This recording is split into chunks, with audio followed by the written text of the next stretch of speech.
Right. Welcome back to another movie review, episode 19. 19, man. 19. Which means episode 20 is next week. What am I going to do for episode 20? I'll get to that. But episode 19, today, right now. And today, I'm reviewing Batman Begins. Yeah, baby. Right here. This is it. Now, I think I said a few episodes ago, while doing the other Batman films, I think I said that I was going to do a review on any of the Nolan Batman films.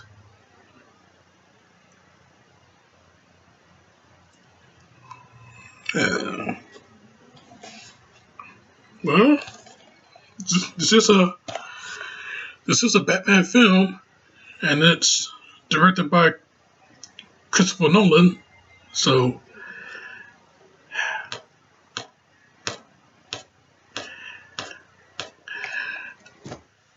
let's get started. Yeah, 2005, they put out another Batman movie. The first Batman movie in 8 years, concerning the fact that the last one was Batman and Robin. So, putting out another Batman movie after Batman and Robin, I guess, time has passed, the wounds of war, all the scars has healed up. And then there were some deep wounded scars, still showing. This movie right here is a great tattoo to cover up those deep wounded, still visible scars. That's all I gotta say. That's the tattoo. Cover up those deep wounded ones. Now, me personally, I don't really care much about the deep wounded scars. I wasn't really affected that much by Batman and Robin, as you saw in the in that review on Batman and Robin. You can check that out. Am I doing this right, by the way? You can check that out right here. Right here. So yeah, I wasn't really that much affected. So, but yeah, so yeah, this movie, Batman Begins, came out in 2005. A big refreshing of the Batman franchise. I mean, like I said, you have been a Batman movie since '97 with Batman and Robin, and then you got this movie coming out, and it was a little bit of confusion. People didn't know what to expect. Is this Batman 5? And if it is, where's Robin? Where's Batgirl? Well, it wasn't Batman 5. There's no Robin. There's no Batgirl. This is a huge start over, I think this is the first movie that coined the phrase reboot. This is the reboot of the franchise. Yeah, the very first reboot. The reimagining, rehashing, whatever you want to call it. That's what this was, man. This right here. That's what this was. So yeah, man, I'll tell you something. Before I get any deeper into this thing, I want to do like I usually do and read off some reviews of this movie. This is the fun part. Yeah, one of the year's best films. Two thumbs way up. Guess who said that one? Right though, one of the year's best films. I mean, I really don't remember what came out in 2005, except this movie. So yeah, one of the year's best films. I'll take it. Fantastic, emotional, genuinely gripping.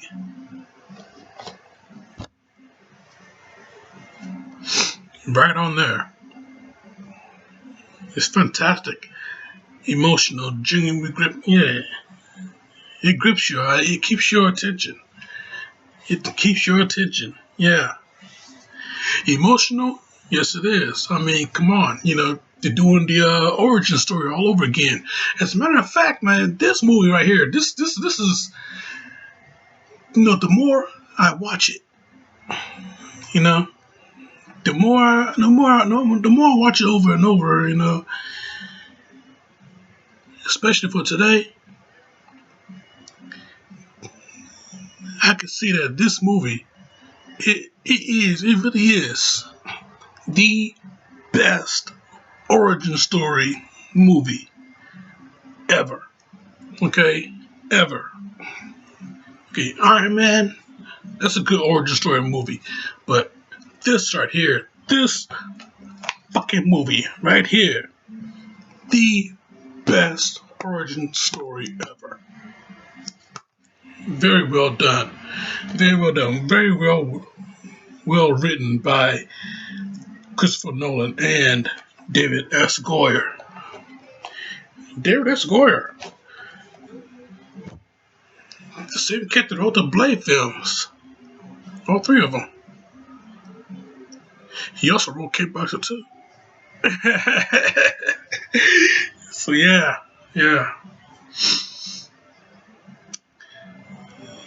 The best origin story. So yeah, let's get into it though. This movie, 2005, rehashing, and guess what? Like I said earlier, all the wounds of war, all these scars, everything. This is the great tattoo that put over the deep wounded ones. And yeah, you come out of this movie with a huge breath of fresh air, a huge sigh of relief, because not only you saw one of the best origin stories ever, but you just got a dose of fantasy and reality mixed together. I was watching this documentary called Batman Unmasked, the psychology of the Dark Knight. Yeah, you got all of these big brain scholars talking about, they really got into Batman's psyche, as it were. Yeah, they were really breaking down how can a billionaire turn into this crime-fighting vigilante at night. and they really broke it down. They really told you how how it was just how he can keep the sanity of it all. And yeah, man, the one scene that comes to me, the one scene that comes to me was the scene when Bruce was in the Batcave, when he actually went in there for the first time for the first time ever, really. He went in there, and since bats was his fear, he walked into that cave, you know, and all the bats start coming out, all flying around, surrounding him. You know, you know, he ducks down, trying to cover himself from it, but he immediately, just he just closed his eyes. He immediately just stood up and embraced it. You know, great imagery, very good imagery. I tell you that. Yeah, embraced the fear, made it all go away. Since bats frightened him as a child, he faced that fear when he grew up as a man, and he just conquered it right there. So after that, he went off to fulfill his. He went off to fulfill his personal quest, his destiny. So that was, very well done. Nolan. Yeah, good job. So yeah, man. With this movie though, it's just like in ways, it was a good reminiscent of the story of Theodore Roosevelt, and in other ways, it's another great reminiscent. If you're familiar with Shakespeare, it's another great reminiscent of Hamlet. So yeah, man, I tell you, real good shit for you to get into. I tell you, man, this documentary that I spoke of, check that out. Linking that in the description below. So yeah, check that shit out though.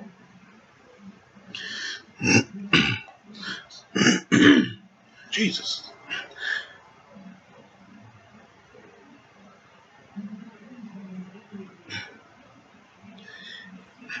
Yeah, so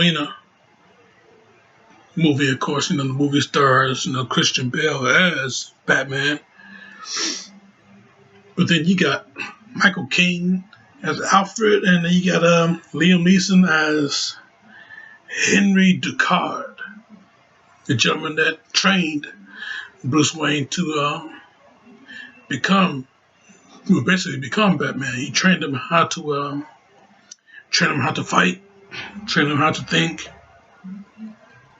And then we got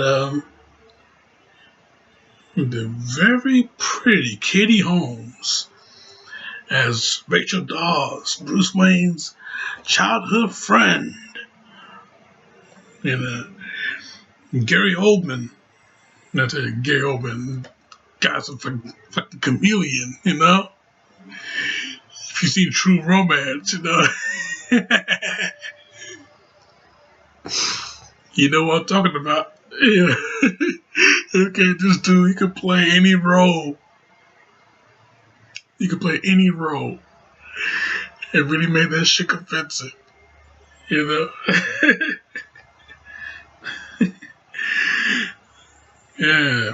Cillian Murphy.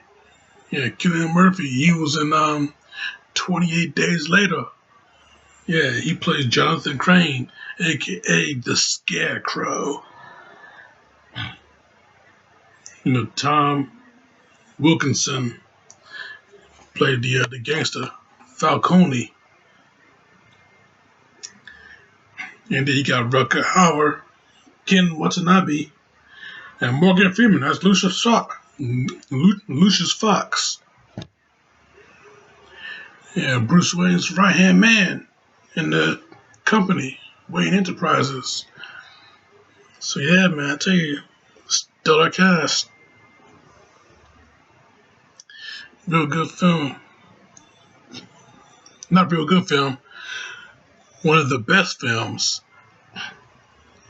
As a matter of fact, yeah, you could say that it was one of the best films that came out in the last 10 years. But I gotta say something though. If this movie, one of the best films that came out in the last 10 years, and I'm already going to rate this a perfect 5 out of 5, how can you top a perfect film like this? Well, that question already been answered, because not only you got this movie, but you also got The Dark Knight, the second movie of the Nolan film franchise. So yeah, how you top something that was already perfect? Well, it's like Dragon Ball Z. This movie is Cell, perfect Cell. Okay, and then when Cell went into that near death experience when Goku, no wait, when Gohan hit him so bad that he was staggering. Next thing you know, he puked up Android 18, and he was so busted inside, he went into the self-destruct mode, so Goku jumped in, and I know I'm losing a lot of you, probably, but stay with me. Goku, he jumps in, uses that in an instant transmission, and, he go to King Kai's planet. Sorry, King Kai, it's the only place I can think of. So, when Cell blew up, he took Goku, King Kai, and Bubbles and Gregory, and his house and his car, and of course his planet with them. But, like I said, Cell had a near-death experience. He didn't exactly die. He became reborn. Now he is truly perfect. That's where the Dark Knight comes in for this movie. This movie is perfect Cell, but the Dark Knight is Cell, perfect Cell, reborn, 100% perfect now. So yeah, that's only analogy I can think of when comparing, how to take something that was perfect already and making it much more improved. That's the only thing I can think of. So yeah, man, I tell you though,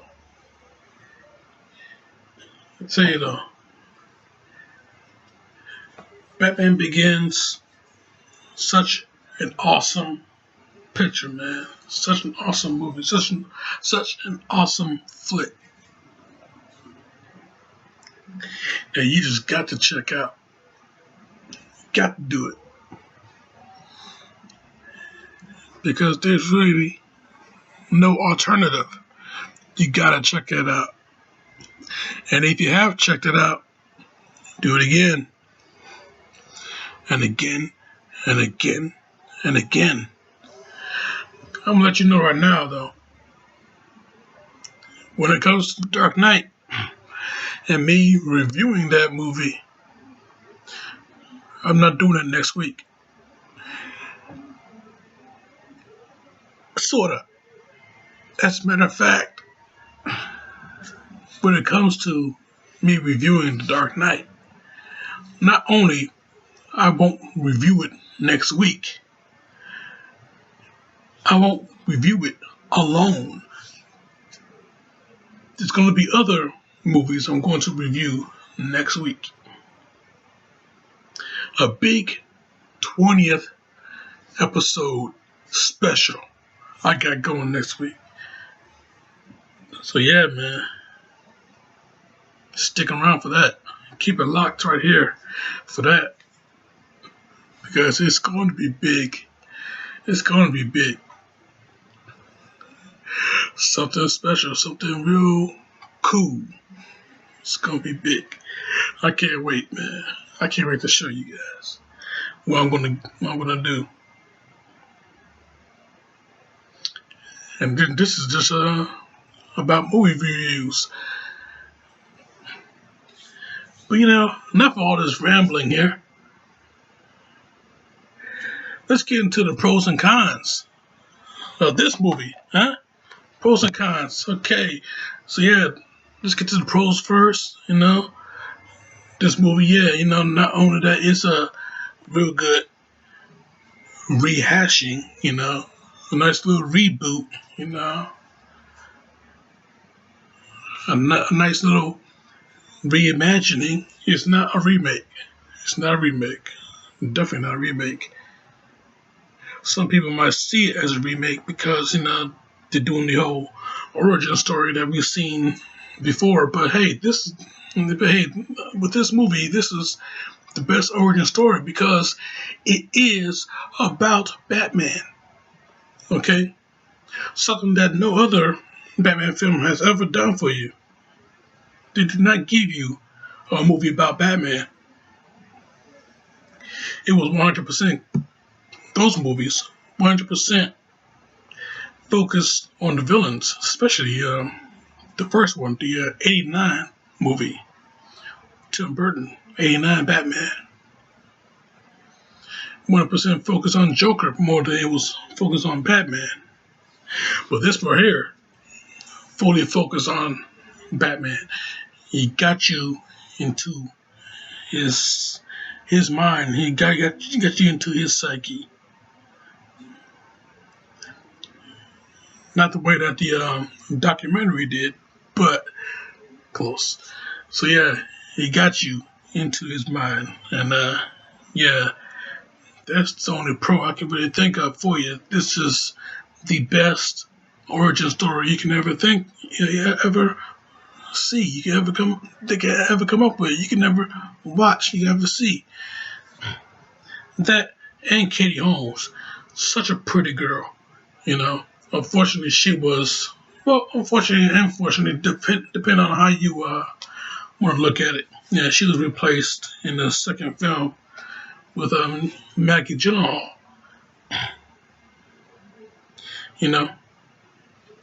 Much better actress, but Katie, much more prettier.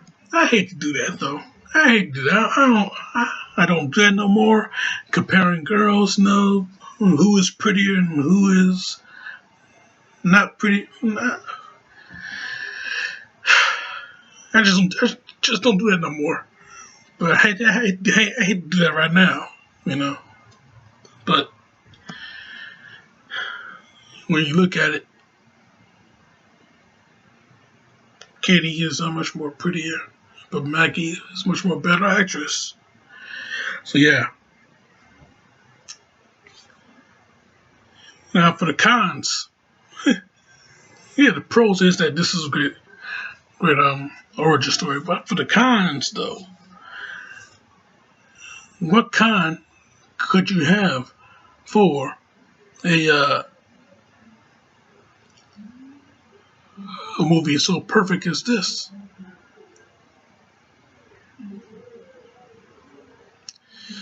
You really don't have one. Not really. So yeah, man. This right here. This is the shit. For real. For real, man. Batman Begins. This is the shit. You know, first entry in the Nolan Dark Knight trilogy. Even though I do not count the third one ever. And I want to get into the third one ever. So yeah, man. Third one don't exist to me. So I do not want to get into it because last time I did, I got real fired up. Like you will see in the, if you clicked on the card there, you will see that I will get real fired up when I talk about Dark Knight Rises. So I don't want to do it. I don't want to do that again. I do not want to do that again. So yeah, this right here, perfect movie. An easy 5 out of 5. Straight up 10. Perfect movie. Perfect. There's no cons in it. Nothing I can think of. Yeah, and in other ways, it's a great. This movie set the standard. It's a great inspiration for the Arkham games. Great inspiration for it. Yeah, when this movie came out, this and then The Dark Knight, you know, it changed the face of the Batman video game. Yeah, because when Arkham Asylum came out, it gave you that. It gave you that reminiscent, that it was a part of the. It gave you the flavor of the Nolan films. So yeah, I tell you, yeah, this movie a high influence also in future Batman content to come. Highly influenced. So yeah, that's all I can really say about this. This movie is the shit. Perfect movie. 5 out of 5. Straight up 10. So yeah, you gotta see it if you haven't seen it, and if you have seen it, see it again. If you're a big Batman fan, this is for you. You know. So yeah, I'm out. I got prepared for next week. So yeah, you guys take care and check out the recent video that I put up about the Justice League trailer. What are my thoughts on it? So yeah, you guys take care, and I'll be back next week for the big 20th episode special. So I bid you adieu, au revoir, sayonara, all that stuff. Goodbye.